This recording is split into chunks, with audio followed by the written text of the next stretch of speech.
नमस्कार दोस्तों, कैसे हैं आप लोग। आशा करते हैं आप लोग अच्छे होंगे। और जहाँ तक आप लोग को पता है कि मैं घटना चक्र का पॉलिटी सीरीज़ लाई हूँ आप लोग के लिए।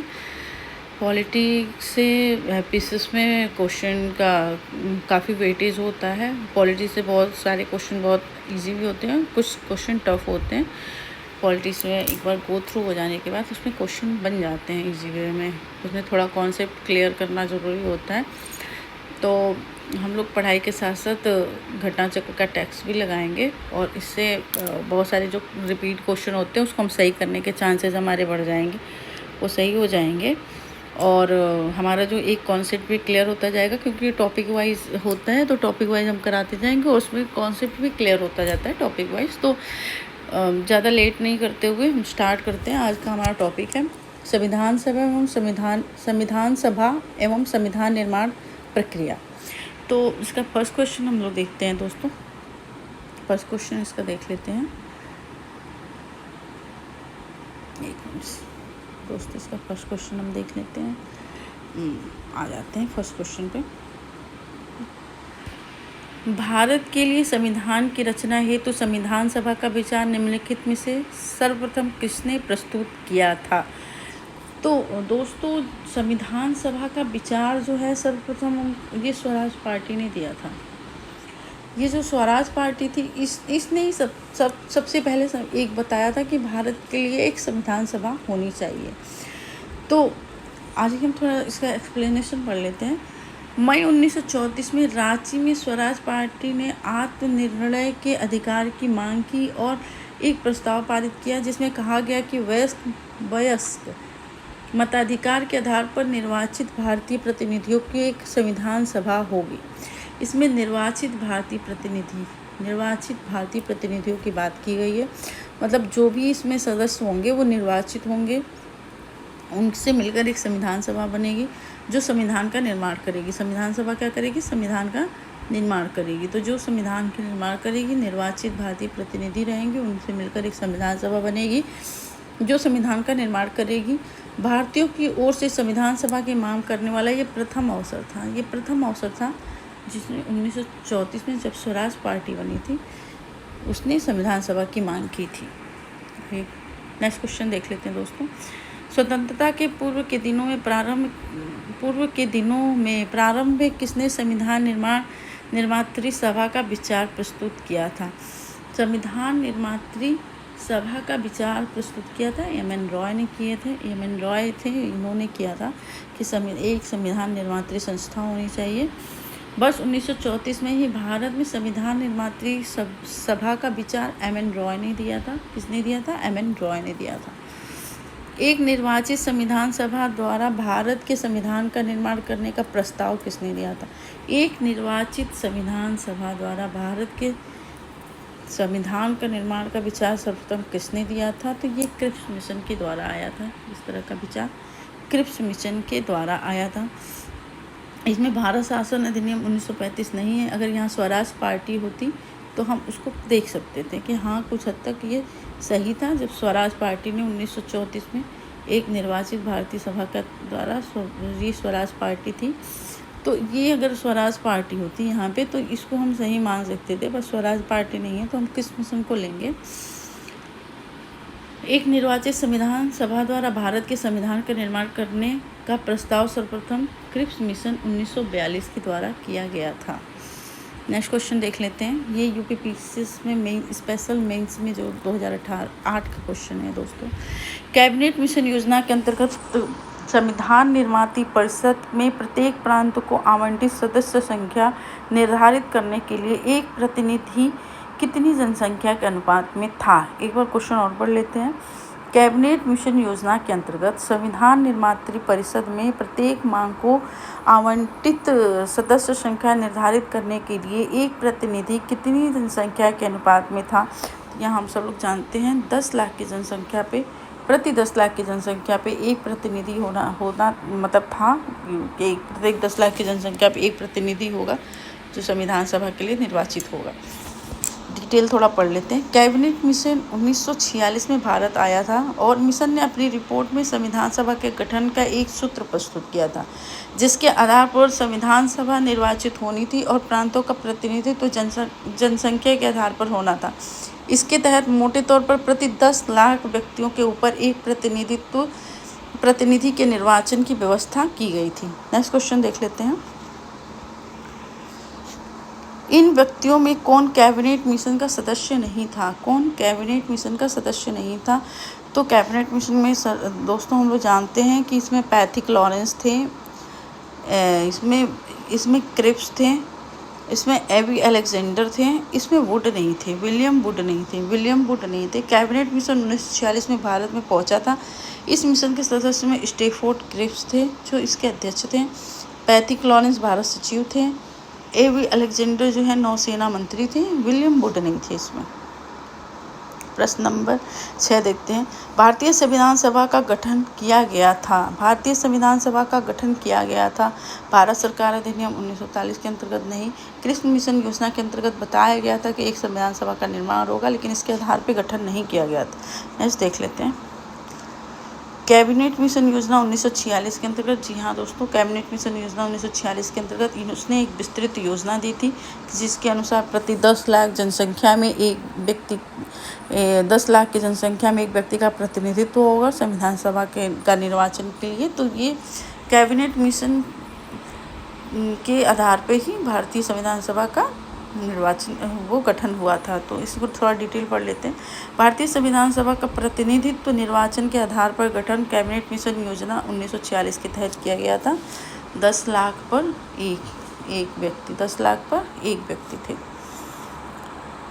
1946 में निर्मित अंतरिम सरकार में कार्यपालिका परिषद के उपसभापति थे। अंतरिम सरकार जो थी 1946 की जो अंतरिम सरकार का गठन हुआ था उसमें कार्यपालिका परिषद के उप सभापति से जवाहरलाल नेहरू।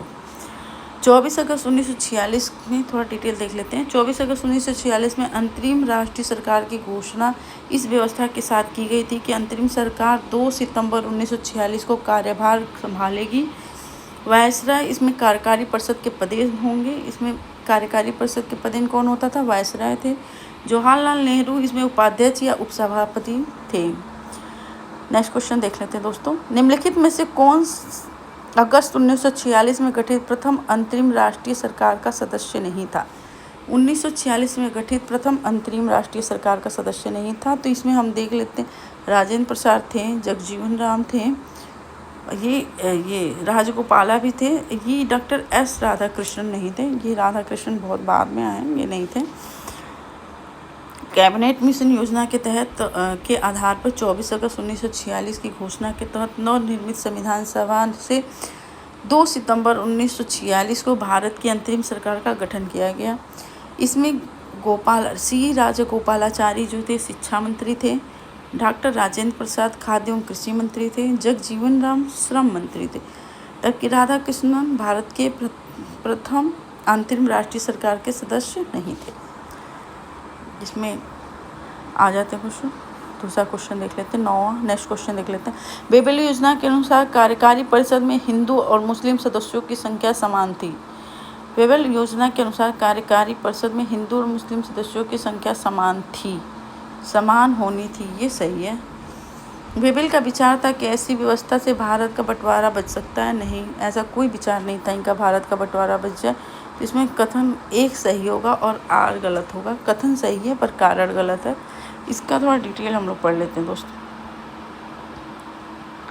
अक्टूबर 1943 में लिलिंगथो के स्थान पर आर्किवाल्ड बेबेल वायसराय बन के आते हैं। गवर्नर जनरल नियुक्त हुए और ये गवर्नर जनरल नियुक्त होते हैं तथा भारतीय संवैधानिक गतिरोध को दूर करने के उद्देश्य से ये मई 1945 में लंदन गए। वहाँ उन्होंने भारतीय प्रशासन के संबंध में ब्रिटिश सरकार से विस्तार से बात की तथा कुछ प्रस्ताव रखे। जून में फिर वापस आ जाते हैं। बेबेल योजना के नाम से अपना एक प्लान लेकर आते हैं। इस योजना के प्रस्ताव में कार्यकारी परिषद में मुसलमान, अब इसमें क्या है कि कार्यकारी परिषद में मुसलमान सदस्यों की संख्या हिंदुओं के बराबर थी। परिषद में वायसराय तथा कमांडर इन चीफ को छोड़कर, वायसराय और कमांडर इन चीफ के छोड़कर सभी लोग भारतीय होने थे। शीघ्र ही शिमला में एक सम्मेलन को बुलाया जाना था। युद्ध समाप्ति के पश्चात भारतीयों द्वारा खुद का संविधान बनाया जाना था इत्यादि प्रावधान थे। लेकिन बेवल योजना का उद्देश्य राजनीतिक गतिरोध को दूर करना था। जो दूरियां आ गई थी उनको दूर करना था। भारत को पूर्ण स्वराज की दिशा में आगे बढ़ाना था तथा सामाजिक गतिरोध को दूर करना था। इसका उद्देश्य कहीं से भी हिंदू मुस्लिम एकता को सुदृढ़ करना या जिससे भारत का विभाजन रोका जा सके नहीं था। नेक्स्ट क्वेश्चन देख लेते हैं दोस्तों। निम्नलिखित में कौन सा कथन संविधान सभा के विषय में सत्य है? यह वयस्क मताधिकार पर आधारित थी। वयस्क मताधिकार पे आधारित थी। ये प्रत्यक्ष निर्वाचन का परिणाम था। नहीं दोस्तों, उस समय प्रत्यक्ष निर्वाचन नहीं हो पाया था, तो इसलिए प्रत्यक्ष निर्वाचन नहीं था। वयस्क मताधिकार हम कैसे कह सकते हैं, जो उसमें वयस्क मताधिकार पर पहले बात हुई थी दोस्तों, पर वयस्क मताधिकार हो नहीं पाया था और ना ही प्रत्यक्ष निर्वाचन हुआ था। तो सॉरी, ये दोनों गलत हो जाएगा। बहुदलीय निकाय थी, हाँ इसमें बहुत सारे दल थे। उसमें अनेक समितियों के माध्यम से कार्य किया, हाँ इसमें अनेक समिति थी जो उद्देश्य प्रस्ताव और भी बहुत सारी समितियां थी जिसके अनुसार इसने कार्य किया। तो इसका आंसर 2 और 3 से यही हो जाएगा। संविधान सभा के गठन के लिए राज्यों की विधानसभाओं का उपयोग निर्वाचक मंडल के रूप में किया गया। अतः संविधान सभा अप्रत्यक्ष निर्वाचन का परिणाम थे। इसका निर्वाचन वयस्क मताधिकार पर आधारित नहीं था। संविधान सभा में अनेक दलों के लोग शामिल थे तथा इस सभा में अपने कार्यों का संचालन करने के लिए अनेक समितियों का गठन किया गया था। नेक्स्ट क्वेश्चन देख लेते हैं दोस्तों। भारतीय संविधान के संदर्भ में निम्नलिखित में से कौन सा कथन सही है? यह वयस्क मताधिकार पर आधारित नहीं है, ये सही है। यह प्रत्यक्ष निर्वाचन का परिणाम थी, गलत है। अप्रत्यक्ष निर्वाचन था, अभी हम ऊपर पढ़ के आए हैं। बहुदलीय संरचना थी, गलत है। बहुदलीय संरचना नहीं है, गलत है। बहुदलीय संरचना थी, ये भी गलत है। यह कई समितियों के माध्यम से कार्य करती थी, ये सही है। कई समितियों के माध्यम से कार्य करती थी, तो इसका ए और डी सही होगा दोस्तों। इसका ए और डी सही है, ए और डी सही है, बाकी सारा गलत है। ए और डी में क्या था कि ये वयस्क मताधिकार पर आधारित नहीं थी, ये सही है। और ये कई समितियों के माध्यम से कार्य करती थी, ये सही है। नेक्स्ट क्वेश्चन देख लेते हैं। निम्नलिखित में से संविधान सभा के बारे में गलत कथन कौन से हैं? कौन से गलत कथन है, इसी को देखना है।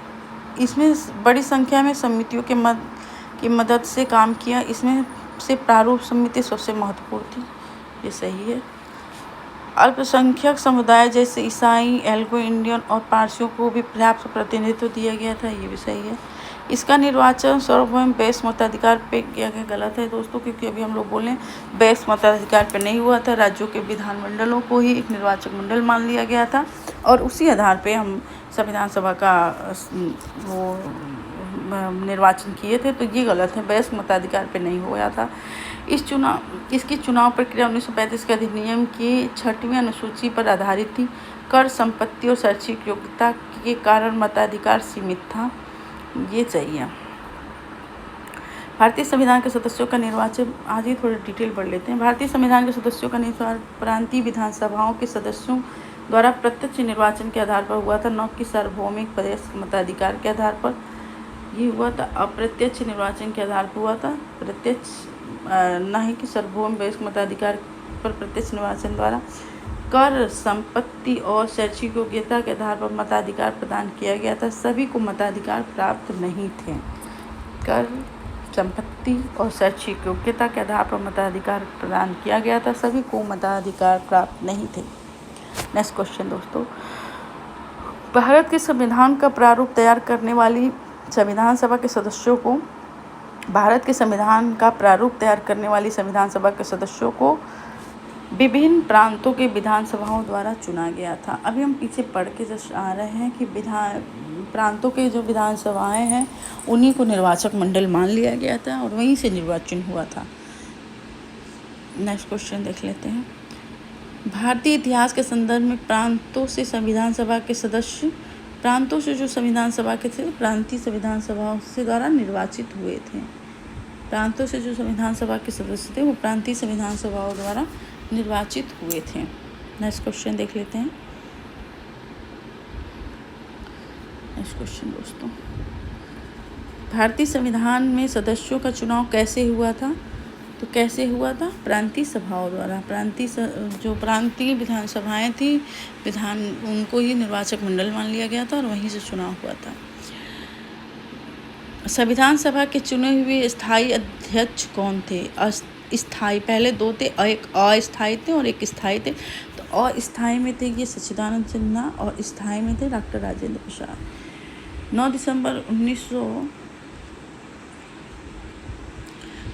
1946 को संविधान सभा का प्रथम बैठक की अध्यक्षता अस्थायी अध्यक्ष डॉक्टर सच्चिदानंद सिन्हा द्वारा की गई। फिर 11 दिसंबर 1946 को संविधान सभा में डॉक्टर राजेंद्र प्रसाद को निर्विरोध संविधान सभा का स्थायी अध्यक्ष के रूप में निर्वाचित किया गया था। नेक्स्ट क्वेश्चन देख लेते हैं। संविधान सभा की प्रथम बैठक का अध्यक्षता किसने की थी? तो प्रथम बैठक की अध्यक्षता डॉक्टर सच्चिदानंद सिन्हा ने की थी। नेक्स्ट क्वेश्चन देख लेते हैं। भारतीय संविधान सभा के उद्घाटन अधिवेशन की अध्यक्षता वही प्रथम बैठक की अध्यक्षता डॉक्टर सच्चिदानंद सिन्हा ने की थी। Next question. भारत की संविधान निर्माती सभा के अध्यक्ष कौन थे? तो अध्यक्ष थे डॉक्टर राजेंद्र प्रसाद।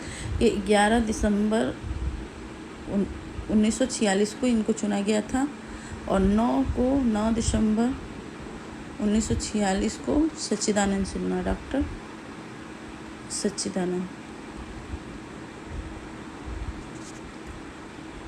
सच्चिदानंद को चुना गया था और 11 दिसंबर को डॉक्टर राजेंद्र प्रसाद को।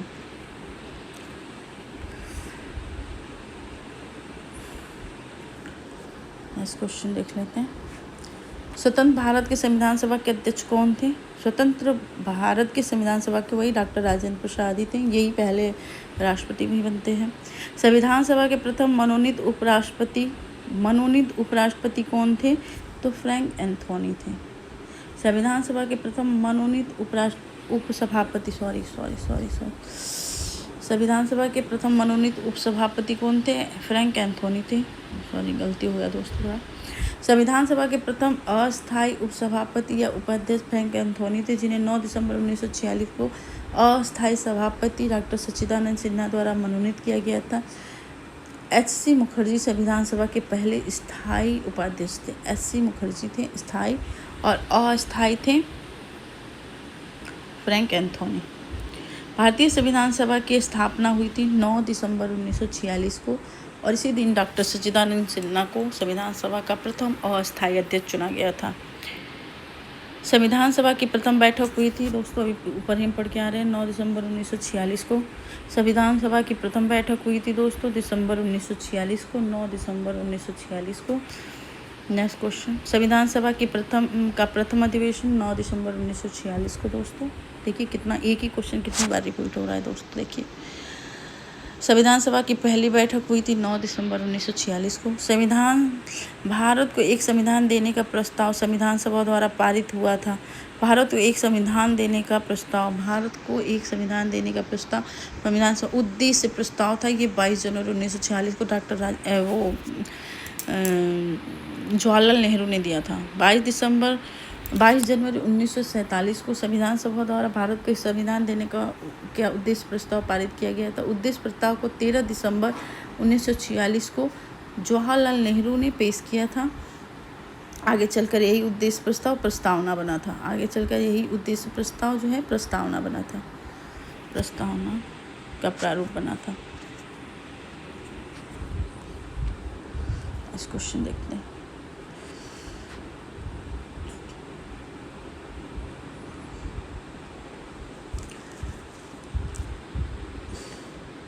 संविधान की सभा के सम्मुख संविधान की प्रस्तावना का प्रस्ताव रखा था जवाहरलाल नेहरू ने। संविधान सभा में उद्देश्य प्रस्ताव निम्नलिखित में से किस एक द्वारा प्रस्तुत किया गया था? पंडित जवाहरलाल नेहरू। भारतीय संविधान के निर्माण से संबंधित निम्नलिखित कथनों में से कौन सा कथन सही है? पंडित नेहरू का उद्देश्य प्रस्ताव जो संविधान सभा द्वारा स्वीकार किया गया था संविधान के निर्माण पर असर था। उद्देश्य का बहुत महत्वपूर्ण उद्देश्यों की पूर्ति करती है। क्वेश्चन। संविधान को भारत के लोगों ने आदेशित किया है, तीनों सही है। राज्य के मुखिया को लोग प्रत्यक्ष रूप से निर्वाचित करते हैं? नहीं, लोग प्रत्यक्ष रूप से निर्वाचित नहीं करते हैं। राज्य का मुखिया अप्रत्यक्ष रूप से निर्वाचित होता है। तो इसका आंसर हो जाएगा 1, 2, 3 सही है। एक में क्या है, ये पंडित नेहरू के उद्देश्य प्रस्ताव को संविधान सभा द्वारा स्वीकार किया गया और संविधान के निर्माण पर असर था, ये सही है। उद्देश्य का बहुत महत्वपूर्ण उद्देश्यों की पूर्ति करती है, ये भी सही है।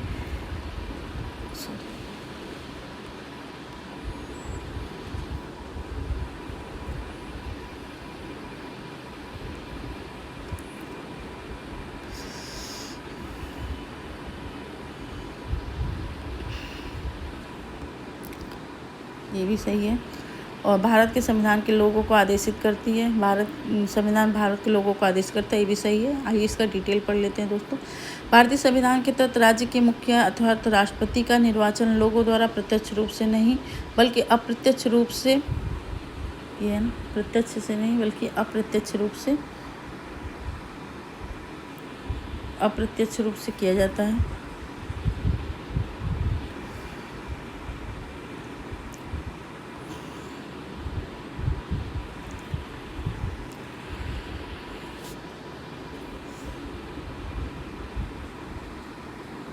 एक मिनट दोस्तों, एक मिनट।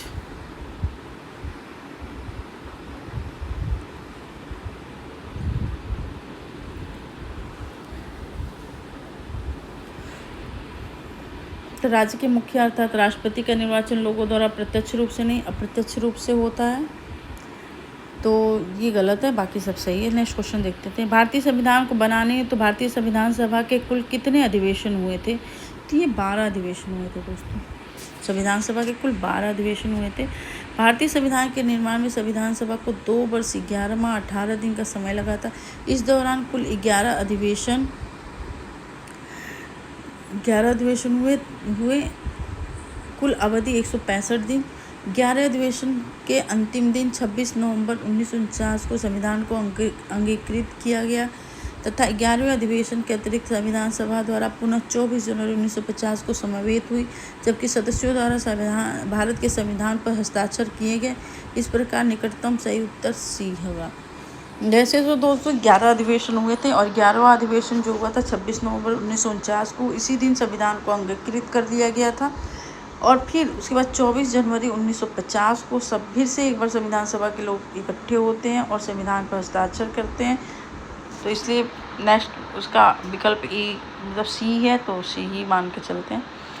भारत की संविधान सभा की अंतिम बैठक की सही तिथि को बताइए। तो 24 पहले तो एक बैठक होती थी 26 नवंबर 1949 को, जिस दिन संविधान को हम अंगीकृत कर लेते हैं, उसके कुछ अनुच्छेद और कुछ भाग को ऐसे एज इट इज लागू कर देते हैं। और फिर फाइनली 24 जनवरी 1950 को एक बैठक होती है जिसमें सबका सिग्नेचर होता है और संविधान सभा पर हस्ताक्षर किए जाते हैं। और संविधान सभा को हम अंतिम बैठक के रूप में इस बैठक को अंतिम बैठक के रूप में देखते हैं।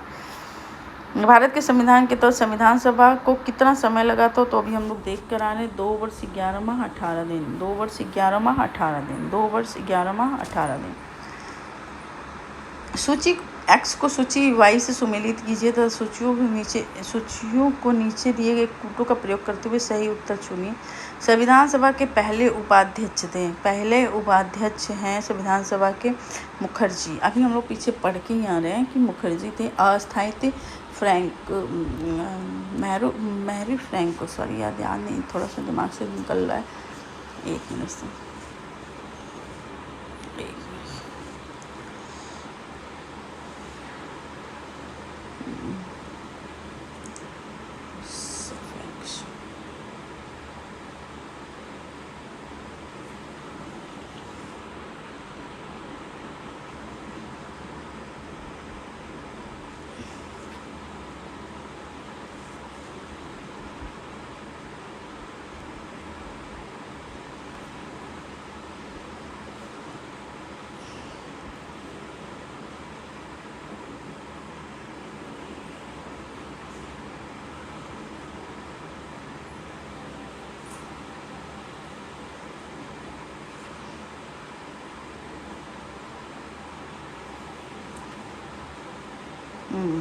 फ्रैंक एंथोनी इसके पहले अस्थायी उपसभापति थे फ्रैंक एंथोनी, और स्थायी सभापति हैं इनके संविधान सभा के पहले उपाध्यक्ष थे एस.सी. मुखर्जी। कौन थे?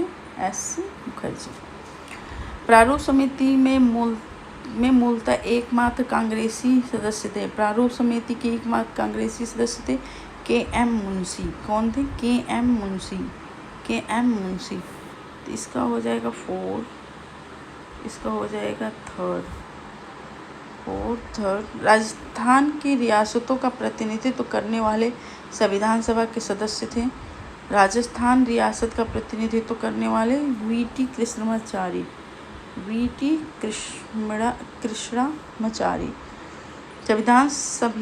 संघ संविधान समिति के अध्यक्ष जवाहरलाल नेहरू। तो 3, 4, 2, 1, 3 नहीं, 4, 3, 1, 2, 4, 3, 1, 2 सही है। इसका एक्सप्लेनेशन देख लेते हैं। संविधान सभा के पहले उपाध्यक्ष एस.सी. मुखर्जी। प्रारूप समिति में मूलतः एकमात्र कांग्रेसी नेता के.एम. मुंशी थे। राजस्थान रियासत का प्रतिनिधित्व करने वाले संविधान सभा के सदस्य वी.टी. कृष्णमाचारी। संघ संविधान समिति के अध्यक्ष जवाहरलाल नेहरू। नोट: संविधान सभा के पहले अस्थायी उपाध्यक्ष फ्रैंक एंथोनी थे, जिन्हें 9 दिसंबर 1946 को अस्थायी अध्यक्ष सच्चिदानंद सिन्हा द्वारा नामित किया गया था। एस.सी. मुखर्जी संविधान सभा के पहले स्थायी उपाध्यक्ष थे। नेक्स्ट क्वेश्चन देखते हैं दोस्तों। भारतीय संविधान के निर्माण के समय संवैधानिक सलाहकार कौन था? एम.एन. रॉय। संवैधानिक सलाहकार वी.एन. रॉय थे। 1, 2, 3, 4 बार यूपी लोअर में, झारखंड पीसीएस में, उत्तराखंड पीसीएस में, यूपी पीसीएस में पूछ चुका है 204 बार। भारतीय संविधान के निर्माण के समय वेनेगल नरसिंह राव वी.एन. राव को संविधानिक सलाहकार नियुक्त किया गया था। वेनेगल नरसिंह राव वी.एन. राय को संवैधानिक सलाहकार नियुक्त किया गया था। नेक्स्ट क्वेश्चन देख लेते हैं दोस्तों। भारतीय संविधान का प्रथम प्रारूप तैयार किया गया था। भारतीय संविधान का प्रथम प्रारूप तैयार किया गया था वी.एन. रॉय के द्वारा। भारतीय संविधान का प्रथम प्रारूप तैयार किया गया था वी.एन. राय के द्वारा। भारतीय संविधान के संवैधानिक सलाहकार वी.एन. राय द्वारा संविधान का पहला प्रारूप तैयार किया गया था, जिस पर विचार एवं परिवर्तन करके प्रारूप समिति द्वारा संविधान सभा के समक्ष संविधान का मसौदा प्रस्तुत किया गया था। वी.एन. राव को मूल रूप से 243 अनुच्छेद और 13 अनुसूचियाँ थीं। वी.एन. राव के मूल प्रारूप में वी.एन. राव का जो उन्होंने प्रारूप दिया था, वी.एन. राव के जो मूल प्रारूप में 243 अनुच्छेद और 13 अनुसूचियाँ थीं। नेक्स्ट क्वेश्चन देख लेते हैं। संविधान सभा में भारतीय संविधान का तृतीय वाचन कब हुआ था? बहुत टफ क्वेश्चन है दोस्त, इस तरह के वो क्वेश्चन पूछे जाते हैं, यूपी पीसीएस का ही क्वेश्चन है। तो तृतीय वाचन कब हुआ था? इसमें क्वेश्चन ही गलत पूछा है, ऑप्शन गलत दिया गया है। संविधान सभा में भारतीय संविधान का तृतीय वाचन 17 नवंबर 1949 से प्रारंभ होता है और 26 नवंबर 1949 तक चलता है। अतः प्रश्न में दिए गए विकल्पों में से कोई विकल्प सही नहीं है। तृतीय वाचन शुरू होता है 17 नवंबर से 26 नवंबर तक, 17 से 26 नवंबर 1949 तक चलता है तृतीय वाचन। भारत का संविधान पूर्ण रूप से तैयार हुआ था, ये हुआ था 26 नवंबर। भारत का संविधान पूर्ण रूप से तैयार हो गया था दोस्तों 26 नवंबर 1949 को। 2 बार क्वेश्चन पूछ चुका है यूपी पीसीएस में, थोड़ा डिटेल देख लेते हैं। भारतीय संविधान की उद्देशिका में उल्लेख किया गया है कि 26 नवंबर 1949 को भारत के लोगों को ने संविधान को अंगीकृत, अधिनियमित और आत्मार्पित किया है। संविधान को अपनाने, उसके पूर्ण होने, पारित होने, इसको अंतिम रूप देने की तारीख 26 नवंबर 1949 को ही माना जाता है। इसी दिन नागरिकता, अंतःकालीन संसद, अस्थायी और संक्रमणकालीन उपबंध लागू हो गया था। तथापि संविधान के शेष उपबंध 26 जनवरी 1950 को प्रभावी हुआ था। अतः संविधान को पूर्ण रूप से लागू होने तथा पूर्ण रूप से क्रियान्वित होने की तिथि 26 जनवरी 1950 को ही मानी जाएगी और 26 नवंबर 1949 को नागरिकता, अंतःकालीन संसद और अस्थायी तथा संक्रमणकालीन उपबंधों को लागू कर दिया गया था।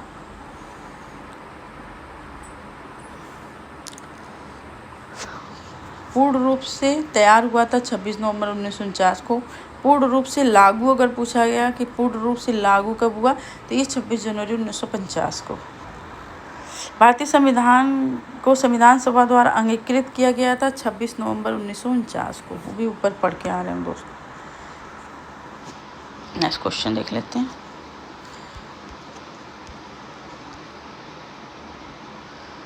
भारतीय संविधान सभा द्वारा भारतीय संविधान को अंगीकृत किया गया था वही 26 नवंबर 1949 को। भारत का संविधान किस तिथि को अपनाया गया था 26 नवंबर 1949 को। भारतीय संविधान लागू हुआ था ये 26 जनवरी 1950 को। 26 जनवरी 1950 को पूर्ण रूप से लागू हुआ था। पूर्ण रूप से कुछ उपबंधों को लागू किया गया था 26 नवंबर 1949 को। कुछ उपबंध और पूर्ण रूप से लागू हुआ था 26 जनवरी 1950 को। संविधान को 26 जनवरी के दिन लागू करने का निर्णय इसलिए लिया गया क्योंकि कांग्रेस इस तिथि को 1930 में स्वतंत्रता दिवस के रूप में मनाया था। बहुत सही। कांग्रेस ने इस तिथि को 1930 में स्वतंत्रता दिवस के रूप में मनाया था। आप लोगों को पता होगा लाहौर में रावी नदी के तट पे जो कांग्रेस का अधिवेशन हुआ था, तो उसी समय स्वराज की घोषणा की गई थी, पूर्ण स्वराज की घोषणा की गई थी और 26 जनवरी को स्वतंत्रता दिवस के रूप में मनाए जाने का संकल्प लिया गया था। तो दोस्तों हमारा ये थोड़ा डिटेल में देख लेते हैं। भारतीय राष्ट्रीय कांग्रेस के लाहौर अधिवेशन दिसंबर 1929 में पूर्ण स्वराज की घोषणा की गई थी तथा 26 जनवरी को स्वतंत्रता दिवस के रूप में मनाए जाने का संकल्प लिया गया था।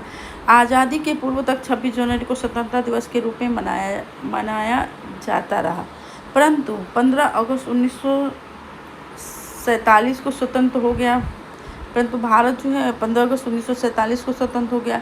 तब से प्रत्येक वर्ष 15 अगस्त को स्वतंत्रता दिवस के रूप में मनाया जाने लगा, जबकि स्वतंत्रता प्राप्ति के पश्चात 26 जनवरी की तिथि को अविस्मरणीय बनाने हेतु भारतीय संविधान को पूर्णतः 26 जनवरी 1950 को लागू किया गया और तब से प्रत्येक वर्ष 26 जनवरी को गणतंत्र दिवस के रूप में मनाया जाने लगा। इस क्वेश्चन देख लेते हैं दोस्तों। भारतीय संविधान दिवस कब मनाया जाता है? संविधान दिवस मनाया जाता है 26 नवंबर को। 26 नवंबर को इसलिए मनाया जाता है कि उसी दिन हम संविधान को अंगीकृत आत्मार्पित करते हैं। भारतीय संविधान 26 नवंबर को मनाया जाता है। भारतीय संविधान 26 नवंबर 1950 को बनकर तैयार किया गया और संविधान सभा द्वारा अंगीकृत हुआ। इसके कुछ प्रावधान इसी दिन लागू किए गए हैं, जिसके फलस्वरूप इस दिन को संविधान दिवस के रूप में मनाया जाता रहा, जबकि भारतीय संविधान 26 जनवरी 1950 को पूर्ण रूप से लागू हुआ और 26 जनवरी को का गणतंत्र दिवस के रूप में मनाया जाता रहा। भारतीय संविधान दिवस 26 नवंबर को मनाया जाता रहा। भारतीय संविधान 26 नवंबर मनाया जाता है। भारतीय संविधान 26 नवंबर 1949 को बनकर तैयार हुआ और संविधान सभा द्वारा अंगीकृत हुआ।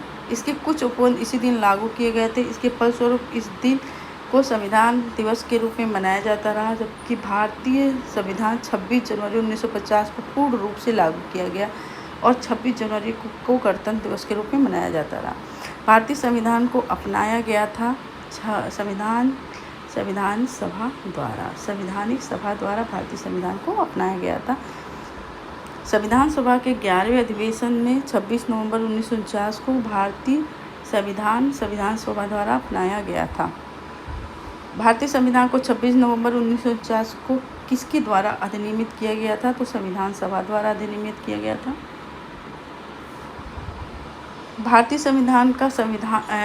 का संविधान अंगीकृत और अधिनियमित हुआ था 26 नवंबर 1949 को। B.R. अम्बेडकर की संविधान सभा में निर्वाचन हुआ था। B.R. अम्बेडकर का निर्वाचन हुआ था, ये हुआ था पश्चिम बंगाल से, बॉम्बे प्रेसिडेंसी से B.R. अम्बेडकर का निर्वाचन हुआ था दोस्तों। वर्ष 1946 में संपन्न संविधान सभा के प्रारंभिक चुनाव में भी डॉक्टर भीमराव अंबेडकर अविभाजित भारत के बंगाल प्रांत के पूर्वी भाग से निर्वाचित हुए थे। बाद में यह क्षेत्र पाकिस्तान में चले जाने के कारण अंबेडकर भारतीय गणतंत्र के बम्बई प्रेसिडेंसी से के पूना संसदीय क्षेत्र से उपचुनाव में निर्वाचित होकर भारतीय संविधान सभा में सम्मिलित हुए। पूना सीट पर उनके लिए कांग्रेस के एम आर जयकर ने त्यागपत्र देकर रिक्त किया। तथापि विकल्प ए पश्चिम बंगाल है, फिर भी यह अभिष्ट विकल्प नहीं हो सकता है क्योंकि अंबेडकर पूर्वी बंगाल से प्रथमतः निर्वाचित हुए थे। अंततः उन्होंने बम्बई प्रेसिडेंसी से निर्वाचित सदस्य के रूप में संविधान सभा में कार्य किया। अतः स्पष्ट है कि अभिष्ट उत्तर बी ही सही होगा। बी आर अम्बेडकर का जन्म और मृत्यु कब हुआ था? तो अम्बेडकर 1891 में उनका जन्म हुआ था और 1956 में उनकी मृत्यु हो गई थी। भारतीय संविधान निर्माण में मुख्य भूमिका निभाने वाले डॉक्टर भीमराव अंबेडकर का जन्म 14 अप्रैल 1891 के महू मध्य प्रदेश में हुआ था और मृत्यु 6 दिसंबर 1956 को दिल्ली में हुआ था।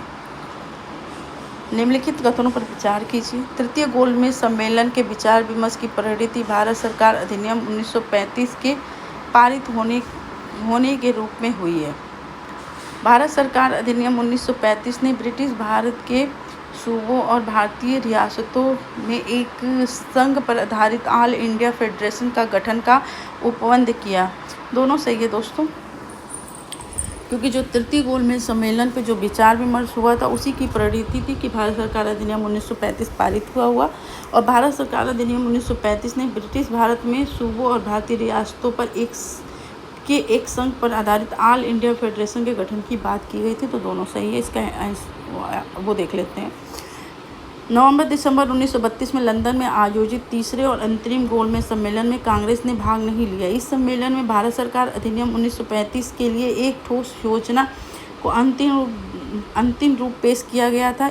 इसमें ब्रिटिश भारत के सूबों और भारतीय रियासतों को एक संघ पर आधारित ऑल इंडिया फेडरेशन के गठन का प्रावधान किया गया था। नेक्स्ट क्वेश्चन देख लेते हैं दोस्तों।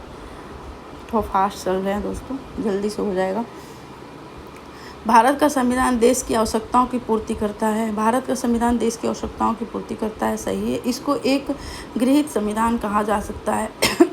दोनों सही है पर व्याख्या नहीं कर रहा है। इसका आंसर बी हो जाएगा। ए और दोनों सही है पर यह व्याख्या नहीं है। भारत का संविधान देश की आवश्यकताओं की पूर्ति करने में पूर्ण सक्षम है, तथापि यह भावी आवश्यकताओं के मद्देनजर इसमें संशोधन संबंधी प्रावधान है। दूसरी ओर इसमें विभिन्न देशों के संविधानों के तथ्यों और विचारों को ग्रहण किया गया है, अतः इसे गृहीत संविधान कहा जा सकता है। इस प्रकार कथन और कारण दोनों सही हैं, परंतु कथन और कारण का सही स्पष्टीकरण नहीं है। संविधान सभा में वयस्क मताधिकार को 15 वर्ष के लिए स्थापित करने की बात की गई है। संविधान सभा में वयस्क मताधिकार को 15 वर्ष के लिए स्थापित करने की बात की गई थी मौलाना आज़ाद के द्वारा। संविधान सभा में वयस्क मताधिकार के विषय पर बहस के दौरान मौलाना अब्दुल कलाम आज़ाद ने वयस्क मताधिकार को 15 वर्षों के लिए स्थगित करने की वकालत की, किंतु डॉक्टर राजेंद्र प्रसाद और पंडित जवाहरलाल नेहरू ने जोरदार ढंग से इसे अपनाने के लिए इसका समर्थन किया था। निम्नलिखित में से किसने सुझाव दिया था कि भारत की स्वतंत्रता के बाद भारतीय राष्ट्रीय कांग्रेस को एक राजनीतिक दल के रूप में भंग कर देना चाहिए? ये महात्मा गांधी का सुझाव था। भारत की स्वतंत्रता के उपरांत महात्मा गांधी ने सुझाव दिया था कि भारतीय राष्ट्रीय कांग्रेस को अब एक राजनीतिक दल के रूप में भंग कर दिया जाना चाहिए। निम्नलिखित में से किसने कहा था कि एक संविधान एक मशीन की तरह बेजान चीज़ है, इसमें से वे लोग जीवन फूंकते हैं जो इसका नियंत्रण करते हैं। भारत में बस कुछ ईमानदार लोगों की आवश्यकता है जिनके लिए राष्ट्रहित ही सर्वोपरि है। ये डॉक्टर राजेंद्र प्रसाद बोले थे।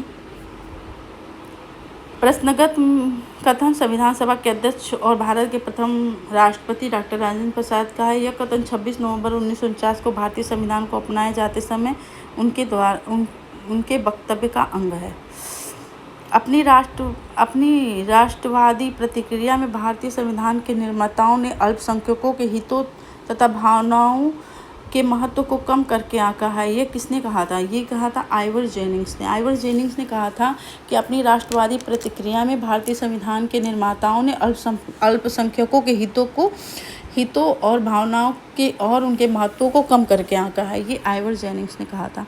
प्रस्तुतकर्ता डिटेल थोड़ा देख लेते हैं। प्रस्तुतकर्ता आइवर जेनिंग्स का है, उनका मानना था कि भारतीय संविधान निर्माताओं ने भारतीय संघ में अल्पसंख्यक हितों और माइनरों अल्पसंख्यक हितों और भावनाओं के महत्व को न्यूनतम करके आंका है। किसने कहा था कि संविधान सभा कांग्रेस थी और कांग्रेस संविधान सभा थी? ये ऑस्टिन ने कहा था।